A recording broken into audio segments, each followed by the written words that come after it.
안녕하세요. 오늘 우리는 매우 중요한 질문으로 이야기를 시작하려 합니다. 요즘 세상 참 혼란스럽고 어디로 가는지 알 수 없어 막막하게 느껴질 때가 많지 않으신가요? 이러한 시대 속에서 우리는 과연 어떤 모습으로 살아가야 할까요? 이 질문에 대해 성경은 아주 명확한 그림을 제시합니다. 바로 성령님께서 한 신자의 삶을 온전히 다스리실 때 나타나는 모습, 즉 성령의 9가지 열매입니다. 그것은 사랑, 희락, 화평, 오래 참음, 자비, 양선, 충성, 온유, 그리고 절제입니다. 이것이야말로 하나님께서 그리시는 모든 시대를 초월하는 이상적인 인간의 모습입니다. 오늘 말씀을 통해 하나님께서 우리 각자에게 약속하신 이 놀라운 삶을 어떻게 현실로 만들어갈 수 있는지 함께 깊이 탐구해 보기를 원합니다. 이 영적인 여정을 시작하기에 앞서 잠시 하나님의 은혜를 더 넓은 세상과 나누는 일에 동참해 주시겠습니까? 좋아요와 구독을 통해 이 귀한 메시지가 위로와 방향이 필요한 더 많은 영혼에게 닿을 수 있도록 도와주세요. 여러분의 작은 손길 위에 하나님의 크신 축복이 가득하기를 기도합니다. 자, 그렇다면 하나님께서 약속하신 풍성한 삶과 우리가 경험하는 현실 사이에 왜 간극이 존재하는 것일까요? 무엇이 우리를 가로막고 있는 걸까요? 저는 오늘 그 원인이 될 수 있는 3가지 오해에 대해 이야기하고 그것을 넘어설 수 있는 성경적인 길을 제시하고자 합니다. 첫 번째 장애물은 바로 구원에 대한 오해입니다. 오늘날 많은 그리스도인들은 구원을 단지 과거에 일어난 하나의 사건으로만 생각하는 경향이 있습니다. 마치 모든 것이 끝난 역사처럼 말입니다. 하지만 성경은 구원을 그렇게 단편적으로 보지 않습니다. 성경은 구원을 과거, 현재, 그리고 미래라는 3가지 시제로 설명합니다. 먼저 우리가 예수 그리스도를 구주로 영접했을 때 우리는 구원을 받았다고 말할 수 있습니다. 이는 과거 시제입니다. 우리는 죄의 형벌로부터 구원을 받은 것입니다. 이것은 명백한 사실이며 우리 믿음의 반석입니다. 그러나 성경은 거기서 멈추지 않습니다. 구원은 현재 진행형이기도 합니다. 즉, 우리는 매일의 삶 속에서 구원을 이루어 가고 있다는 것입니다. 이것은 죄의 권능으로부터 점차적으로 구원받는 과정, 신학적인 용어로는 성화라고 부르는 과정입니다.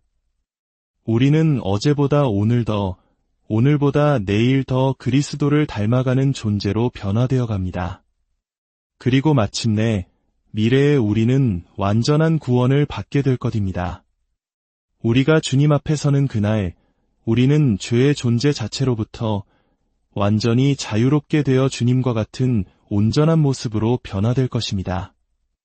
만약 우리가 구원을 단지 과거에 끝난 일로만 여긴다면 우리는 하나님께서 예비하신 놀라운 삶의 여정을 놓치게 됩니다.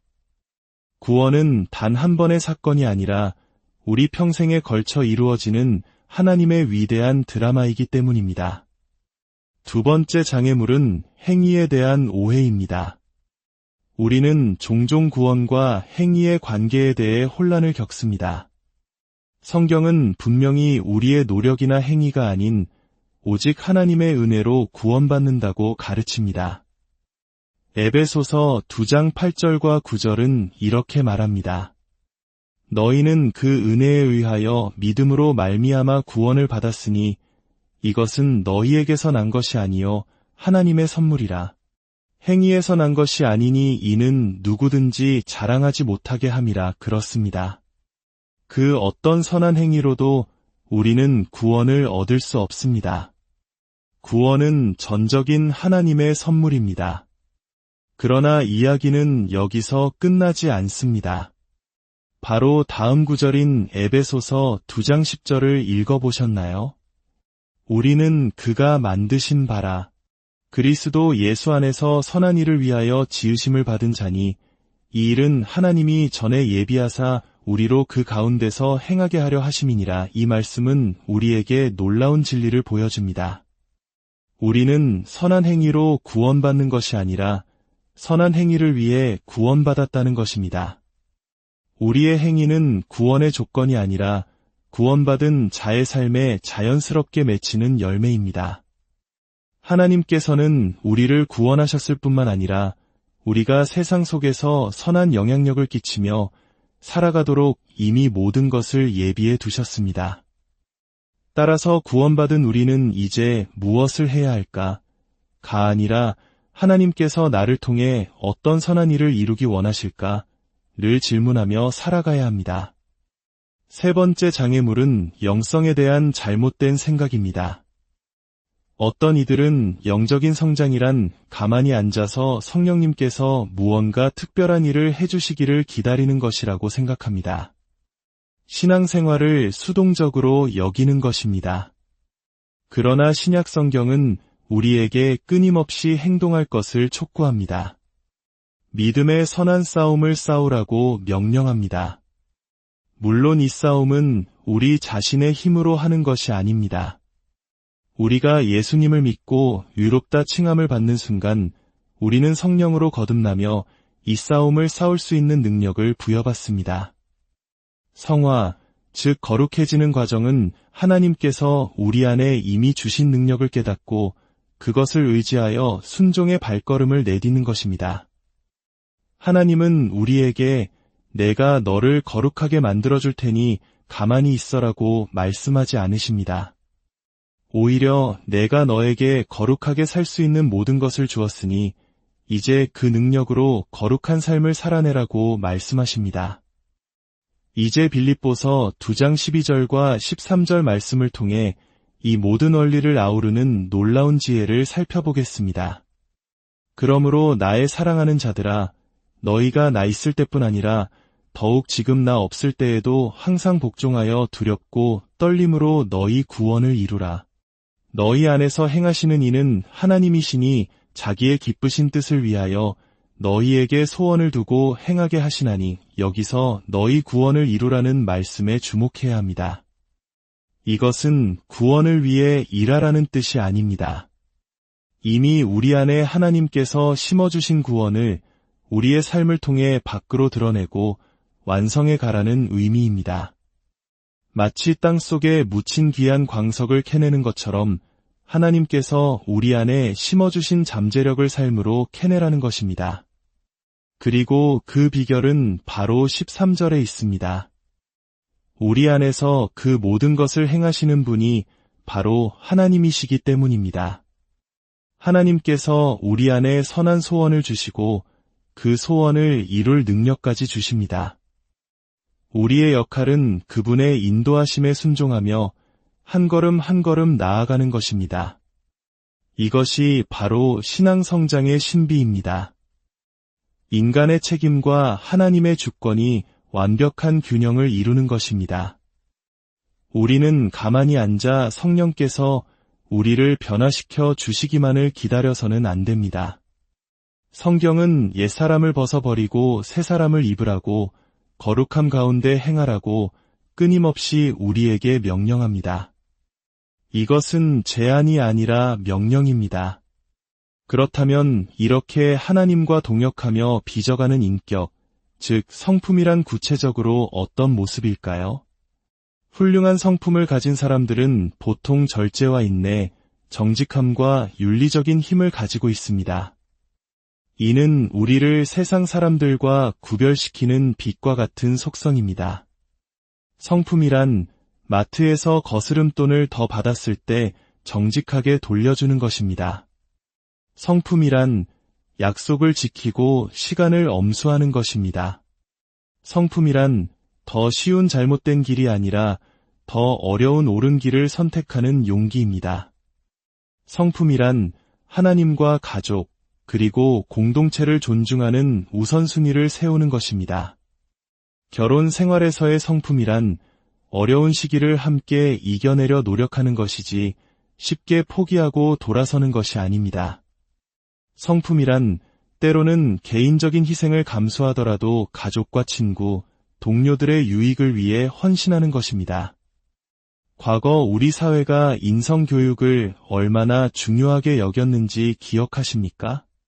이제는 그런 가치들이 많이 희미해졌지만 그렇다고 해서 우리가 이 중요한 과업을 포기해야 할까요? 아닙니다.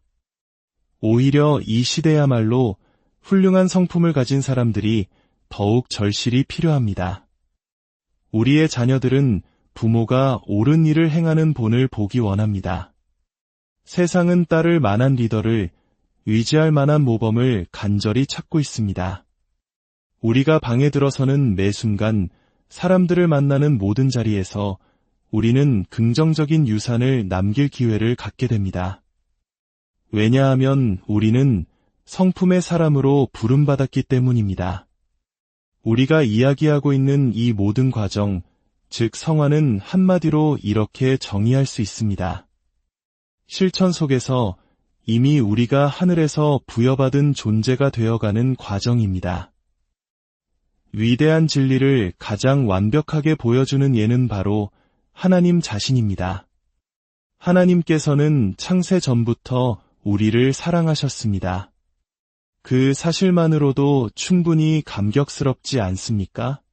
하지만 하나님은 거기서 멈추지 않으셨습니다. 그분은 우리를 사랑하셨고 그 사랑을 증명하기 위해 자신의 독생자 예수 그리스도를 이 땅에 보내셨습니다. 하나님께서는 우리를 향한 사랑을 행동으로 보여주셨습니다. 그 사랑을 아직 온전히 깨닫지 못했다면 오늘 그 사랑을 받아들이시기를 간절히 바랍니다. 하나님께서는 당신을 너무나 사랑하셔서 당신의 죄값을 대신 치르기 위해 가장 소중한 아들을 십자가에 내어주셨습니다. 만약 아직 그리스도를 영접하지 않으셨다면 오늘 스스로에게 질문해 보십시오. 왜 망설이는가? 이제는 당신의 삶을 변화시킬 그 위대한 결정을 내릴 때입니다. 하나님의 사랑은 단순한 감정이 아닙니다. 그것은 일상 속에서 구체적으로 나타나는 실천적인 사랑입니다. 외로운 자를 안아주고 굶주린 자를 먹이며 병든 자를 돌보고 슬퍼하는 자를 위로하는 사랑입니다. 이 사랑은 친절하고 오래 참으며 순수하고 긍정적입니다. 예수님께서 이 땅에 오시기 전까지 세상은 이런 종류의 이타적인 사랑, 즉 아가페 사랑을 경험한 적이 없었습니다. 놀랍게도 성경은 이 사랑이 선택사항이 아니라 명령이라고 말합니다. 요한복음 13장 34절에서 예수님은 말씀하십니다. 새 계명을 너희에게 주노니 서로 사랑하라. 내가 너희를 사랑한 것 같이 너희도 서로 사랑하라. 우리는 종종 사랑은 명령할 수 없는 것이라고 생각하지만 성경은 분명히 우리에게 서로 사랑할 책임이 있다고 가르칩니다. 왜냐하면 성경적인 사랑은 감정이 아니라 의지적인 행동이기 때문입니다. 감정은 행동 뒤에 따라오는 것입니다. 신약 성경에서 우리는 무려 55번이나 사랑하라는 명령을 받습니다. 심지어 불가능해 보이는 원수를 사랑하라는 명령까지 포함해서 말입니다. 예수님께서는 십자가 위에서 자신을 못 박는 자들을 용서하심으로써 그 사랑의 가장 위대한 본을 보여주셨습니다. 그렇다면 우리는 어떻게 위대한 사랑을 우리 삶 속에서 키워나갈 수 있을까요? 첫째, 하나님께서 우리를 얼마나 사랑하셨는지를 깊이 묵상해야 합니다. 우리가 다른 사람을 사랑해야 하는 기준은 하나님께서 우리를 사랑하신 것 가치입니다. 그러므로 우리는 먼저 그 사랑의 깊이와 넓이, 높이를 알아야 합니다. 우리가 아무런 자격이 없을 때, 죄인 되었을 때, 하나님을 찾지도 않을 때 먼저 다가오신 그 놀라운 사랑을 기억할 때 우리는 비로소 다른 이를 사랑할 힘을 얻게 됩니다. 둘째, 진실한 사랑을 추구해야 합니다. 요한복음 13장 35절은 세상이 우리가 그리스도인인지를 아는 증거는 우리가 얼마나 서로 사랑하는가에 달려있다고 말합니다. 우리의 사랑은 위선이 없는 진실한 사랑이어야 합니다. 셋째, 더 큰 사랑을 위해 기도해야 합니다. 만약 스스로 사랑이 부족하다고 느껴진다면 하나님께 도와달라고 간구하십시오. 하나님은 우리가 사랑이 넘치는 사람이 되기를 원하시며 우리의 기도를 기쁘게 들으십니다. 넷째, 상처받을 위험을 감수해야 합니다. 누군가를 사랑하는 것은 언제나 우리 자신을 연약하게 만드는 일입니다. 상처받을 수도 있습니다. 그러나 C.S. 루이스가 말했듯이 사랑의 위험을 피할 수 있는 유일한 곳은 지옥뿐입니다. 우리는 사랑하기 위해 위험을 감수해야 합니다. 마지막으로 매일 사랑을 실천해야 합니다. 성경은 사랑 안에서 행하라고 말합니다. 걷는 것이 한 걸음 한 걸음의 연속이듯 사랑을 배우는 것도 한 번의 사랑의 행동, 또 한 번의 사랑의 행동이 모여 이루어집니다. 오늘의 메시지의 핵심은 이것입니다. 먼저 하나님께서 당신을 얼마나 사랑하시는지 깊이 깨달으십시오. 그리고 그 사랑을 받아 이제는 그 사랑을 나누어주는 통로가 되십시오. 신앙의 여정에서 사랑만큼이나 중요한 또 하나의 열매는 바로 기쁨입니다. 많은 사람들이 부와 성공을 얻으면 행복해질 것이라고 믿지만 통계는 정반대의 이야기를 합니다. 세계에서 가장 부유한 10개국의 우울증 발병률이 가장 높다는 연구 결과는 진정한 기쁨이 환경이나 소유에 달려있지 않다는 것을 보여줍니다. 성경은 기쁨에 대해 두 가지 놀라운 사실을 가르쳐줍니다. 첫째, 하나님께서 기쁨을 느끼신다는 것입니다. 이사야서 62장 5절은 신랑이 신부를 기뻐함 같이 내 하나님이 너를 기뻐하시리라고 말합니다. 하나님은 우리를 보며 기뻐하시고 우리를 향해 노래하며 즐거워하시는 분입니다. 둘째, 하나님은 우리 또한 기쁨을 경험하기를 원하신다는 것입니다. 요한복음 15장 11절에서 예수님은 내가 이것을 너희에게 이름은 내 기쁨이 너희 안에 있어 너희 기쁨을 충만하게 하려 함이라고 말씀하셨습니다. 예수님의 기쁨이 우리 안에 거하여 우리의 기쁨이 가득 차기를 원하신다는 것입니다. 이 기쁨은 세상이 주는 행복과는 근본적으로 다릅니다. 그리스도인의 기쁨은 예수 그리스도 자신으로부터 나옵니다. 그것은 나의 기쁨이 아니라 주님의 기쁨이 내 안에 거하는 것입니다. 이 기쁨은 상황에 따라 흔들리지 않습니다. 그래서 우리는 감옥에 갇혀 매를 맞은 바울과 실라가 한밤중에 찬송을 부를 수 있었던 것을 이해할 수 있습니다. 그들은 환경을 넘어선 주님 안에 있는 기쁨을 소유했기 때문입니다. 이 기쁨은 구원의 순간에 시작되어 고난의 때에도 우리와 함께하며 심지어 죽음의 순간을 넘어 영원까지 이어집니다. 이 기쁨은 결코 누구도 빼앗아 갈 수 없는 영원한 기쁨입니다. 이 놀라운 삶, 즉 사랑과 기쁨이 충만한 삶은 어떻게 가능할까요? 그 비밀은 바로 성령님께 있습니다. 우리의 신앙생활은 마치 한 어린아이가 거대한 그랜드 피아노 앞에 앉아 반짝반짝 작은 별을 더듬더듬 연주하는 것과 같을 수 있습니다. 우리의 노력은 서툴고 부족합니다. 바로 그때 위대한 피아노의 거장이신 하나님께서 우리 곁으로 다가오십니다. 그리고 우리 귓가에 이렇게 속삭이십니다. 포기하지 말고 계속 연주하거라. 그리고는 그분의 왼손으로 우리의 단순한 멜로디에 풍성한 베이스 화음을 더해주시고 오른손으로는 아름다운 장식음을 얹어주십니다.